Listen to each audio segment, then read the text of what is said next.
Hello friends, आप सभी का स्वागत है आपके अपने YouTube channel SS planet future platform पर। चलिए शुरू करते हैं आज का वीडियो। आज का पहला प्रश्न है, अंतर्राष्ट्रीय नर्स दिवस निम्न में से किस दिन मनाया जाता है? इसका सही आंसर है 12 मई को। विश्व भर में प्रत्येक साल 12 मई को अंतर्राष्ट्रीय नर्स दिवस मनाया जाता है। नर्स दिवस विश्व भर में नर्सों के योगदान के सम्मान एवं जश्न मनाने के लिए एक खास दिन है।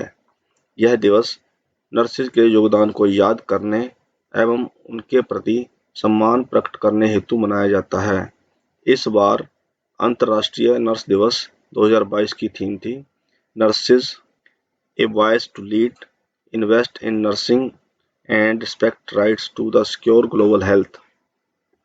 अगला प्रश्न है, किस देश ने हाल ही में कोविड-19 के अपने पहले मामले की पुष्टि की है? इसका सही उत्तर है उत्तर कोरिया।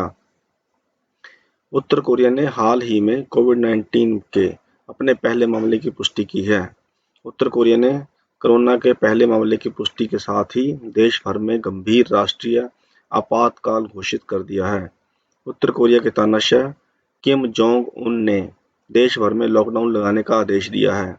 उत्तर कोरिया में कोविड-19 वैश्विक महामारी फैलने के 2 साल से अधिक समय के बाद संक्रमण के पहले केस की पुष्टि की गई है।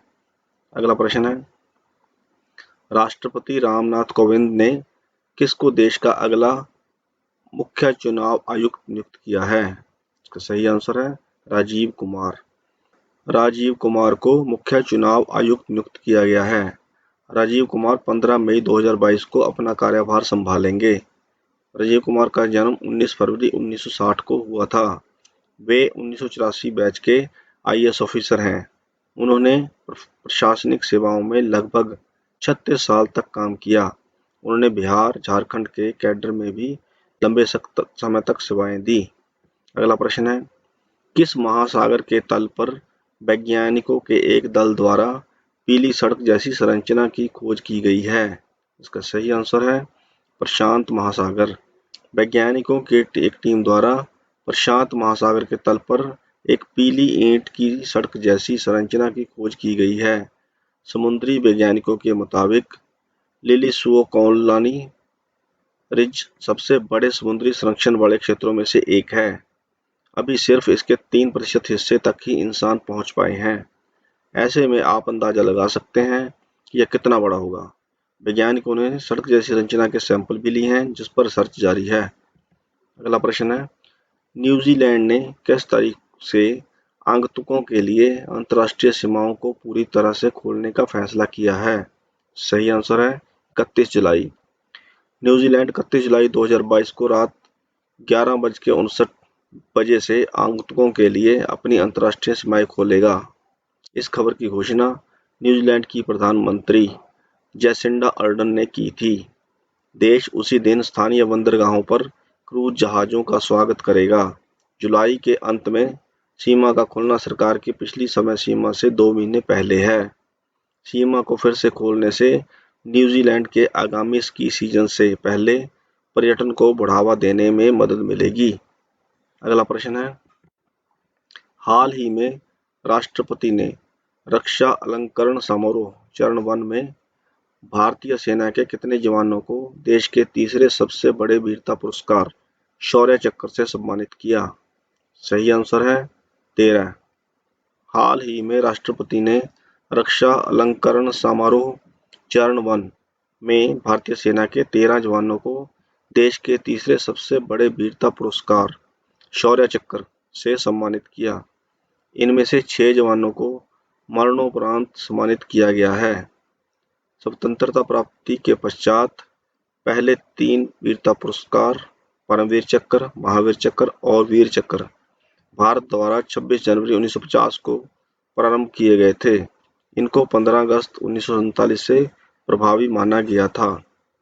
अगला प्रश्न है, हाल ही में भारत के किस राज्य के कई हिस्सों में टमाटर फ्लू के मामले दर्ज किए गए हैं? सही आंसर है केरल। हाल ही में केरल राज्य के कई हिस्सों में टमाटर फ्लू के मामले दर्ज किए गए हैं। इस वायरल बीमारी ने बड़ी संख्या में बच्चों को अपना शिकार बनाया है। टमाटर फ्लू या टोमेटो फ्लू एक सामान्य वायरल संक्रमण है जिसमें 5 वर्ष से कम उम्र के बच्चों को बुखार आता है। त्वचा में जलन और शरीर में पानी की कमी के साथ इस बीमारी की शुरुआत होती है। फ्लू से संक्रमित बच्चे के शरीर में टमाटर की तरह चकत्ते बन जाते हैं जो आमतौर पर लाल रंग के होते हैं, इसलिए इसे टमाटर फ्लू या टमाटर बुखार कहा जाता है। अगला प्रश्न है, हाल ही में किस देश में कोलाइडर डिटेक्टर एंड फर्मीलैब सहयोग के शोधकर्ताओं ने घोषणा की है कि उन्होंने डब्ल्यू बोसन के द्रव्यमान का सटीक मापन किया है? सही आंसर है अमेरिका। हाल ही में अमेरिका में कोलाइडर डिटेक्टर एट फर्मीलैब सहयोग के शोधकर्ताओं ने घोषणा की है कि उन्होंने डब्ल्यू बोसन के द्रव्यमान का सटीक मापन किया है। कहा गया है कि यह सटीक रूप से निर्धारण मूल्य कण भौतिकी के मानक मॉडल के अनुमानों से मेल नहीं खाता। डब्ल्यू बोसन को पहली बार वर्ष 1983 में फ्रैंको स्विस सीमा पर स्थित European organisation for nuclear research में देखा गया था। अगला प्रश्न है, प्रधानमंत्री मोदी गौतम बुद्ध की जन्मस्थली लुम्बिनी पहुंचे, यह किस देश में है? सही आंसर है नेपाल। प्रधानमंत्री नरेंद्र मोदी 16 मई को बुद्ध पूर्णिमा के अवसर पर दुनिया को शांति का संदेश देने वाले भगवान बुद्ध की जन्मस्थली लुम्बिनी नेपाल पहुंचे।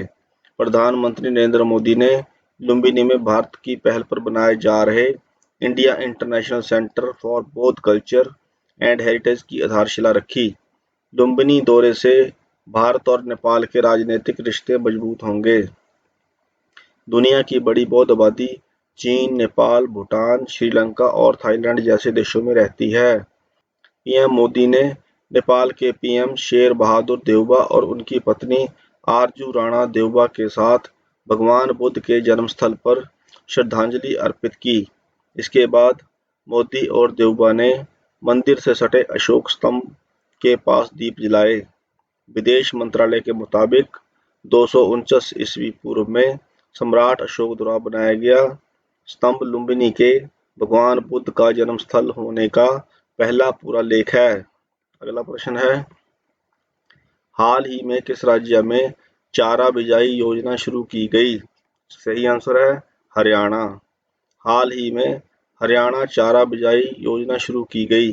चारा बिजाई योजना के माध्यम से चारा उगाने वाले किसानों को आर्थिक सहायता प्रदान की जाएगी। इस योजना के माध्यम से किसानों को 10 एकड़ भूमि तक चारा उगाने पर 10,000 रुपये प्रति एकड़ की दर से आर्थिक सहायता प्रदान की जाएगी। यह आर्थिक सहायता केवल उन्हीं किसानों को प्रदान की जाएगी जो आपसी सहमति से गौशालाओं को चारा प्रदान करें। Thanks for watching the video. Please like, share and subscribe it. Thank you.